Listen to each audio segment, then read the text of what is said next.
Bonjour à tous, j'espère que vous allez bien. Alors, je fais cette vidéo parce que j'avais envie de vous partager. Je reviens de la convention 2022 d'Otera qui a eu lieu à Budapest et j'avais envie de vous partager certaines choses que j'ai pu découvrir là-bas et puis vous parler un petit peu aussi du kit convention si éventuellement il y a des choses qui pourraient vous intéresser parce qu'il y a quand même quelques produits qui sont vachement canons. Et voilà, et en tout cas, vous transmettre une partie de l'énergie et du savoir et de l'inspiration et des informations que j'ai pu avoir moi-même à cet endroit-là. J'ai mes petites notes pour rester concentrée, donc hein, vous dites pas que c'était bizarre si jamais je regarde un peu de côté, c'est parce que c'est pour avoir un petit peu une structure aussi par rapport à ça. Alors, personnellement, ce qui m'a le plus marqué, au-delà de toute la connexion avec les gens, évidemment, qui est absolument super et qui est hyper vivifiante et inspirante, et toutes les différentes personnes qu'on a pu voir intervenir, c'est vraiment l'intention et le maître mot que la pureté reste vraiment hyper, hyper, hyper importante pour doTERRA. Et puis aussi qu'ils veulent vraiment continuer à avoir un impact positif à travers les années. Et donc ça, c'est vraiment, quels que soient les challenges rencontrés, quelles que soient les problématiques auxquelles ils font face et auxquelles ils ont fait face ces dernières années, il y a vraiment cette notion-là qui est hyper importante. Aujourd'hui, ils sont impliqués au niveau mondial. Ils impactent de manière positive plus de 3 millions de personnes. On parle de personnes qui sont des gens qui travaillent sur le terrain, qui sont des agriculteurs, des récolteurs, des gens qui font le sourcing, qui s'occupent de la distillation, des personnes qui sont impactées de manière un peu plus indirecte, comme les différents projets qui sont soutenus via la fondation Healing Hands, tout ce qui est Source to You et qui met en place tout ce qui est logistique et eh bien, développement, je dirais, éthique et durable au niveau des territoires de production, des choses comme ça. Donc, il y a vraiment toute une série de choses par rapport à ça. Et leur objectif d'ici 2030, c'est de vraiment tripler cet impact au niveau vraiment des personnes qui sont sur le terrain au niveau du sourcing. Donc, c'est absolument fabuleux de savoir qu'on peut faire part à ça, en tout cas tout un chacun, autant le consommateur que les personnes comme moi, qui partagent ces belles huiles et qui développent une entreprise avec ça. Donc voilà, j'avais envie de parler de ça parce que c'est vraiment un impact important, je trouve, au niveau de l'humain, de ce qu'ils font sur place. Je vais prendre un exemple simplement, par exemple Madagascar, vu que je vais vous parler d'un des nouveaux produits qui est la vanille, je vais déjà spoiler. Madagascar, qui est donc l'endroit où on cultive et récolte, enfin oui, cultive et récolte la vanille, l'ilang-ilang, une partie du géranium, du clou de girofle, un petit peu de gingembre, etc.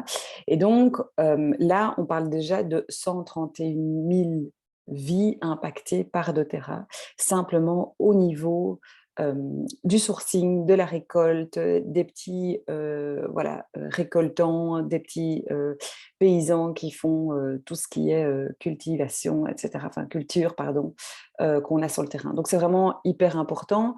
Ce qui est aussi intéressant, c'est que par rapport à la vanille, là, ils ont mis en place, en fait, comme c'est très particulier, comme j'en parlerai un petit peu plus tard, mais comme c'est très particulier comme processus de production, et de récolte, eh bien, ils ont mis en place un soutien éducatif sur 3 ans pour les enfants des fermiers actuels pour pouvoir faire en sorte que le savoir-faire perpétue et que ces gens-là aient vraiment accès à une éducation. Ils ont aussi une notion de gestion, etc., pour vraiment se créer aussi leur propre projet et acquérir des compétences au niveau de l'avenir pour perpétuer toutes ces choses-là. Donc voilà, ça c'est vraiment hyper intéressant parce qu'ils veulent vraiment avoir un impact positif au niveau des différentes collectivités partout dans le monde et faire en sorte que ces gens-là vivent mieux et une vie plus décente. Donc pour moi, ça, évidemment, ça me parle beaucoup parce qu'ils veulent vraiment donner le pouvoir aux gens et leur permettre voilà, de se développer euh, à ce niveau-là et de pouvoir continuer à avoir un travail, un salaire décent et toutes des choses comme ça. Donc ça me tient fort à cœur. J'avais envie de vous le partager. Ce n'est qu'une toute petite partie de ce qu'on a vu, mais voilà, parce qu'il y a plein d'autres projets, évidemment, avec leur fondation Healing Hands et tout. Mais sinon, ça ferait une vidéo trop longue et j'ai pas envie. Donc voilà. L'autre chose qui était super intéressante, c'était plus au niveau vraiment des tests et de la visibilité qu'on a sur les différents résultats qu'ils ont pu faire, parce que c'est vrai que bah, souvent, nous, on est confrontés quand même, on ne va pas se cacher, à beaucoup de personnes qui se disent mais comment ça se fait que c'est plus cher, mais comment ça se fait que pourquoi doTERRA et pas une autre. Et donc là-dessus, il y a vraiment, on a eu toute une série d'explications au niveau de l'adultération, donc c'est le fait de transformer le produit initial, de rajouter des choses dedans, de le modifier pour faire en sorte que ce soit évidemment qu'il y ait plus de quantité, ou que, comme s'il n'a pas exactement le profil chimique qu'on veut obtenir, eh bien, on le modifie en laboratoire pour faire en sorte qu'il l'ait, etc. Et donc, doTERRA a fait plein d'études avec une compagnie qui s'appelle APRC, qui est une compagnie externe qui en fait s'occupe de tout ce qui est testing. Et donc, juste pour vous donner un petit peu une idée, j'ai quelques chiffres là que je voulais vous partager par rapport à ça. En Europe, ils ont testé 198 huiles essentielles de différentes compagnies. Il est ressorti que de ces tests, 72% des huiles ces huiles testées sont adultérées, donc frelatées. D'accord? Comme ça, vous savez qu'il y a plus de 3/4 des huiles essentielles sur le marché qui sont des huiles qui ne sont absolument pas pures et qui ont été modifiées. J'expliquerai un petit peu après juste les quelques petites modifications qu'on peut faire au niveau des huiles. Comme ça vous donne un petit peu plus de visibilité aussi pour vous. Aux États-Unis, par exemple, sur 500 huiles différentes testées, il y en a 80% qui sont frelatées. Donc, c'est quand même important de savoir que comme ce sont des éléments qui vont rentrer dans notre corps, autant quand on va les mettre sur la peau que quand on va les inhaler, c'est vraiment important de savoir pourquoi est-ce qu'aussi on travaille avec les huiles doTERRA qui sont définitivement les plus pures qu'on peut avoir sur le marché. Qu'est-ce qu'on va faire pour les adultérer, les frelater? C'est qu'en fait, soit on rajoute des produits synthétiques, soit on rajoute Alors, produits synthétiques, ça peut être simplement de les asperger avec un arôme pour faire en sorte qu'elles sentent plus. Ça, c'est une première chose. On va aussi pouvoir modifier le profil chimique, comme j'avais dit, en laboratoire pour faire en sorte qu'en fait, il ait les pics, il ait le pourcentage requis pour dire ok c'est une huile de lavande, mais en fait on ne dit pas s'il y a 5 ou 50% de produits naturels et le reste c'est de produits synthétiques. On met juste en fait des choses en plus, ce qui fait qu'au niveau du laboratoire on va en fait vraiment transformer le produit ou carrément en recréer un de zéro. Donc il y a vraiment des huiles qui sont absolument pas naturelles du tout. L'autre chose qu'on va faire aussi, et ça c'est plus au niveau des intermédiaires, parce que malheureusement, il y a 70% des huiles qui sont adultérées au moment où ce sont les intermédiaires, donc les brokers, qui vont vendre les huiles à différentes compagnies à travers le monde. Et c'est là où la plus grosse étape d'adultération se fait, pour évidemment un souci d'argent, comment est-ce qu'on dit ça, de rentabilité, faire en sorte qu'on va rajouter des huiles végétales dans l'huile essentielle pour faire en sorte qu'on en vende plus avec moins de contenants naturels au départ.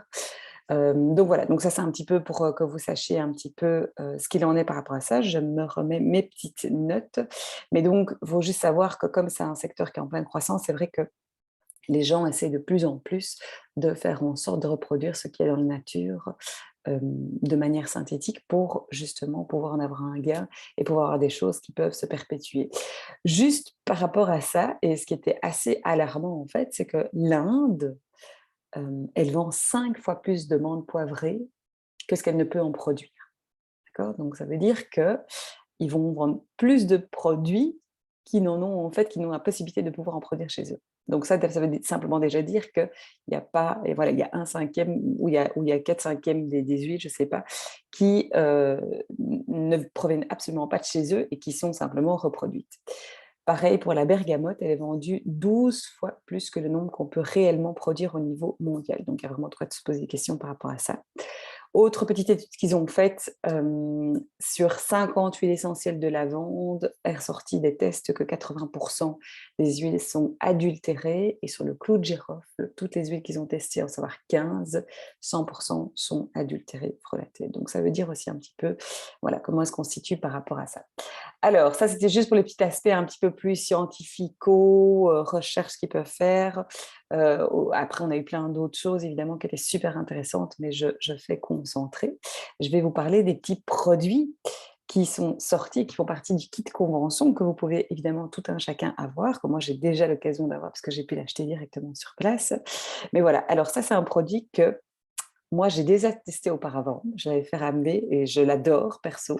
Je m'étais dit: «Ah non, ça, c'est trop pratique, ça va être génial». Ce n'est pas un déodorant, je le spécifie, n'utilisez pas comme ça. C'est le Deep Blue Stick avec Copaiba. Donc ça, c'est le truc vraiment génial qui se présente sous forme de baume comme ça, qui est absolument fabuleux. Ben voilà, genre, je viens d'en mettre là sur les cervicales. qui est évidemment tous les bienfaits du Deep Blue qu'on connaît pour tout ce qui est musculaire, articulaire, etc., avec le copaiba pour le côté anti-inflammatoire et aussi calmant au niveau musculaire. Donc ça, c'est vraiment top. Pourquoi? Parce qu'on ne s'en met pas sur les doigts. Et donc, c'est vraiment génial pour ça. Le truc à avoir, évidemment, dans chaque sac de sport ou autre en fonction. L'autre qu'on a, et on reste dans la même mouvance, on a le Copaiba, mais en version touch, qui est vraiment top aussi. Bah, je referai une petite vidéo un peu plus détaillée pour le Copaiba, mais c'est sûr qu'on a évidemment tous les bénéfices comme ça en version applicable, que ce soit pour, de nouveau, comme je disais, tout ce qui est articulaire, un peu musculaire, pour tout ce qui est anti-inflammatoire, pour tout ce qui est aussi problème respiratoire, soutien de l'immunité, donc vraiment super bien et aussi très très bon pour la peau. Le Copaiba, vous le savez aussi que son odeur, elle a vraiment le pouvoir de calmer au niveau de l'anxiété, du stress, etc. et de remettre l'équilibre, comme on dit, au niveau de notre système endocannabinoïde. Donc voilà, mais j'en ferai une petite vidéo un petit peu plus longue ultérieurement. Un autre produit que j'ai pas ici, et perso, je vais pas trop en parler parce que c'est un truc que je comprends pas trop pourquoi est-ce qu'ils ont sorti ça. Je le dis en toute transparence, ce sont les lingettes On Guard qui sont en soi, certes, extrêmement pratiques à mettre dans un sac quand on voyage, des trucs comme ça, bien que moi j'ai le spray, que ça me fonctionne très bien comme ça. Mais d'un point de vue écologique, déchets, je ne suis pas top fan de ça. Donc voilà, je les ai même pas prises en me disant que de toute façon, je préférais vous dire sincèrement que moi, ce n'est pas un truc qui me parle personnellement. Et puis voilà, mais par contre, elles sont très bien, elles ont tous les bénéfices de On Guard. Mais donc voilà, je ne vais pas m'étendre là-dessus. Nouveau produit aussi qu'on a et qui est exclusif, je tiens à le dire, donc on ne l'aura pas après parce qu'il ne reste pas en produit permanent à la différence des autres. Je ne connais pas la date d'arrivée des produits. Ça peut être août, ça peut être septembre, je ne sais pas exactement, je n'ai pas eu ce détail-là. Mais donc ici, on a l'osmanthus. Alors l'osmanthus, qui est une fleur qui est entre un petit peu le lilas et le jasmin au niveau de son odeur, qui vient de Chine. C'est une odeur qui sent absolument délicieusement bon. Je ne sais plus qui disait que ça sent un peu comme ça, comme si c'était le ciel ou le paradis, bien que je ne sais pas ce que sent le paradis, essentiellement. En fait, l'osmanthus, c'est vraiment une huile qui va harmoniser toutes les huiles ensemble. On en trouve dans différents mélanges qu'on a. Le Balance, par exemple, le Console, le mélange Arise de la collection Yoga. Il y en a un petit peu dans le Deep Blue d'ailleurs, il y en a de le mélange magnifique Elevation. Donc c'est vraiment une huile qui va faire en sorte de aller harmoniser, et je vois vraiment un peu comme le chef d'orchestre avec toutes les autres, et faire en sorte que les odeurs aussi restent un peu plus longtemps. Elle vient en version déjà diluée ici parce qu'en fait c'est hyper liquoreux, hyper visqueux quand c'est tout seul simple, c'est assez coûteux aussi comme processus pour l'obtenir, et donc c'est un produit exclusif qui n'est uniquement que dans le kit convention. Au niveau de ses propriétés, c'est vraiment de faire en sorte que les autres huiles sentent mieux. On peut l'utiliser aussi pour la peau parce qu'elle a des propriétés hydratantes, mais majoritairement c'est une huile qui va aider à calmer, à se relaxer, qui est très très bien pour utiliser avant toutes les pratiques de méditation, relaxation, pleine conscience, yoga, pour vraiment en fait s'ancrer. C'est pas pour rien qu'elle est dans ces mélanges d'ailleurs, comme le Balance, le Console, Elevation, pour vraiment faire en sorte de déposer, d'aider la personne à se déposer. Donc voilà, donc édition limitée comme je le disais. L'autre dernière, je pense, oui, petite huile que beaucoup de gens attendaient depuis longtemps. Alors la vanille de Madagascar. Perso, moi, je suis pas très vanille du tout, en fait. Et alors, quand je l'ai ouverte et que je l'ai sentie, elle a une odeur très profonde. Elle est pas du tout genre en surface comme ce qu'on peut, attendre de toutes les vanilles, et c'est hyper, particulier, en fait, comme odeur parce que ça n'a pas ce truc qui vous ouais, qui vous agresse direct avec ce truc de vanille comme on peut le sentir vraiment. C'est très, très, c'est très, très profond. En fait, je ne sais pas comment expliquer, plus. Alors, il faut savoir que la vanille, c'est extrêmement compliqué de l'obtenir. J'expliquerai un tout petit peu parce que c'est hyper intéressant le processus, justement de production de ça. Mais donc il y a de manière générale, il y a pas 1% de vanille qui est de la vraie vanille réelle au niveau mondial. 85% de la vanille est synthétisée par l'industrie pétrochimique, et donc c'est juste, des choses, reproduites. Pourquoi? Parce qu'en fait, c'était extrêmement compliqué. Pour la petite histoire, hein, ils m'ont tout expliqué, mais je vais la faire en version short. Pendant plus de 50 ans, ils ont essayé de l'introduire à Madagascar, naturellement, parce qu'elle venait d'ailleurs auparavant et en fait, ils se sont rendus compte, après de nombreuses années, qu'il y avait une abeille spécifique qui était dans le territoire indigène au départ, qui ne se retrouvait pas à Madagascar et qui fait qu'en fait, c'était la seule abeille qui faisait la pollinisation de la fleur et donc ils ont trouvé un système de le faire manuellement. Ils viennent polliniser la fleur avec un petit bâton comme ça, une fois par an, un seul jour, parce que la fleur ne fleurit qu'un seul jour où elle peut être pollinisée. On doit le faire au matin, donc c'est hyper particulier pour qu'elle puisse vraiment créer et sortir des gousses de vanille. Donc c'est un processus évidemment qui est assez laborieux vu qu'on attend cette journée-là, avec impatience pour pouvoir le faire et donc ça, il y a vraiment toute une culture qui s'est mise en place par rapport à ça à Madagascar et qui fait qu'aujourd'hui, doTERRA investit pas mal évidemment dans l'éducation, la formation, donc comme je vous avais dit sur 3 ans, de toute une série de personnes, qui peuvent vraiment continuer à perpétuer cette tradition. Il faut savoir que la majorité, ce sont des femmes qui font ce travail-là, plus ou moins une centaine de femmes, 80 provient de la vanille provient de Madagascar et en fait, bon, on sait qu'elle est réputée pour, tout ce qui est au niveau gustatif évidemment. Maintenant celle-ci, moi personnellement, je conseille de ne pas l'utiliser au niveau, interne parce qu'elle est déjà diluée, parce que c'est extrêmement liquoreux aussi et puis pour un souci de prix aussi, ils ne voulaient pas en faire de la pure. Donc c'est une huile qu'on va utiliser majoritairement en application ou en aromatique et qu'est-ce qu'elle a comme bénéfice? C'est de vraiment pouvoir exhauster, hem, les autres parfums et les autres huiles essentielles. Un petit peu comme j'avais parlé avec l'osmanthus, c'est aussi un harmoniseur de tout ce qui est au niveau des odeurs, mais alors elle a des très bonnes vertus au niveau de la peau pour tout ce qui est rajeunissement. Elle a des vertus extrêmement calmantes et relaxantes, vraiment pour ramener la tranquillité dans sa vie. On parlait, c'est vrai que j'ai testé en ouvrant simplement les 2 bouteilles, je ne l'ai pas encore mis en diffusion, mais donc en mélange avec l'écorce de cannelle cinnamon bark, c'est absolument délicieux et puis que en fait, dans tous les mélanges, elle va venir pouvoir donner une petite touche supplémentaire pour faire tenir plus longtemps certaines huiles. Donc c'est vraiment quelque chose qui se met dans on a les différentes notes et donc qui va vraiment faire en sorte que ça tienne dans le fond. Je partagerai plus d'infos prochainement aussi par rapport, à des tests qui ont été faits sur la lavande, notamment dans les maternités et tout, parce que c'était super intéressant. Mais avec les enfants, c'est une huile qu'on utilise très, très tôt aussi parce qu'elle a vraiment un potentiel de pouvoir calmer très fortement, au niveau des enfants. Donc ça, je vous inviterai à découvrir et je vous assure que pour ne pas du tout aimer tout ce qui est un petit peu, floral et très, sucré comme ça et ben, je vous assure qu'elle a une odeur absolument, absolument incroyable. Donc voilà, ce kit convention est donc disponible pour l'instant sur votre interface. Hem, vous pouvez le commander directement là-bas. Je pense que si je ne me trompe pas, il est à 114 € et donc si vous voulez l'avoir, ne fût-ce que pour déjà avoir les produits, pour ne pas attendre qu'ils arrivent de manière permanente, en sachant que celui-ci, l'osmanthus, vous ne l'aurez pas ultérieurement, c'est uniquement valable maintenant. Voilà, je vous souhaite de passer une excellente journée, une excellente soirée et à tout bientôt. Bye bye.